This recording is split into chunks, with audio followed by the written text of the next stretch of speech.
name is Kris Andreasen. I've been a member of Flower Mound United Methodist Church. It'll be 8 years in February.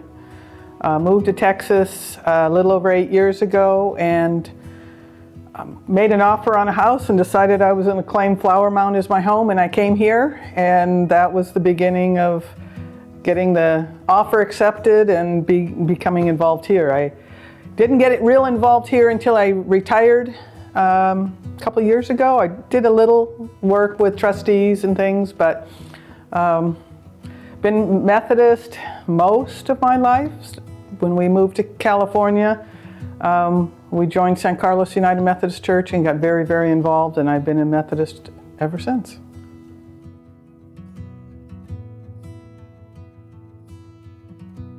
You know, it's interesting because I think back, and growing up, we never talked finances or budgeting or giving, yet I remember a time when my parents decided to tithe and overheard conversations about how hard but how blessed they felt from doing that.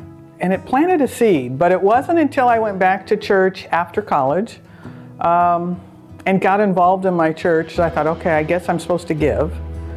And so I give, but as I became more involved in the church, whether it was Bible studies or Sunday school or then into leadership roles, that I realized what giving is all about. And the piece that really hit me was a sermon that the pastor at my last church gave about stewardship, and his whole message was, you can't outgive God. And we have such abundant blessings from God, more than we can even count.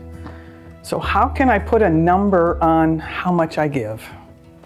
Because God's given me even more.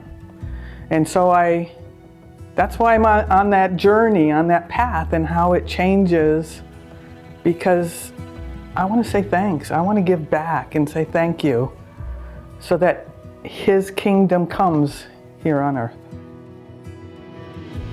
Kind of ties with what I just said, but part of it is, you know, as I've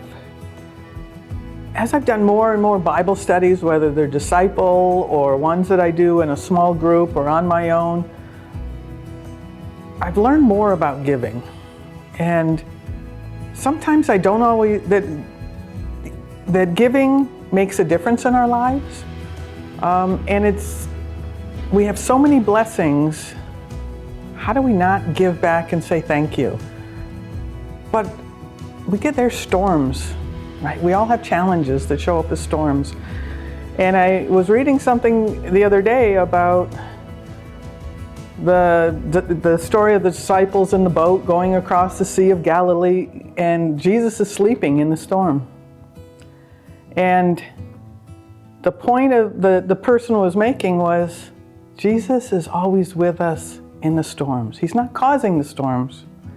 He's with us in those storms. So even when life is tough, if I give, it helps me out of that storm, because my focus goes from the storm back to Jesus.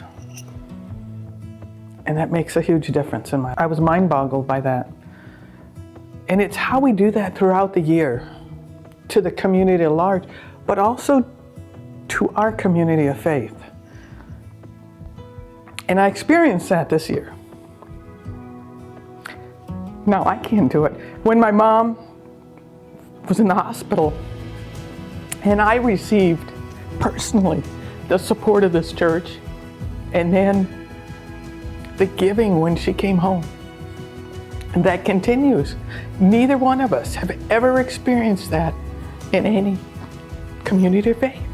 It's just mind-blowing.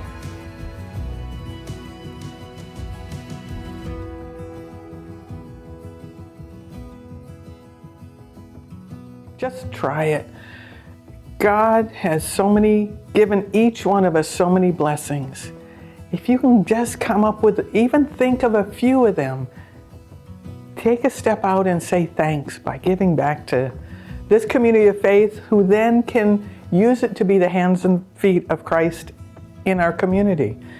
It takes faith, and the more you step out, the more that you take that chance and say, I'm going to give, what comes back is amazing, because we can't outgive God.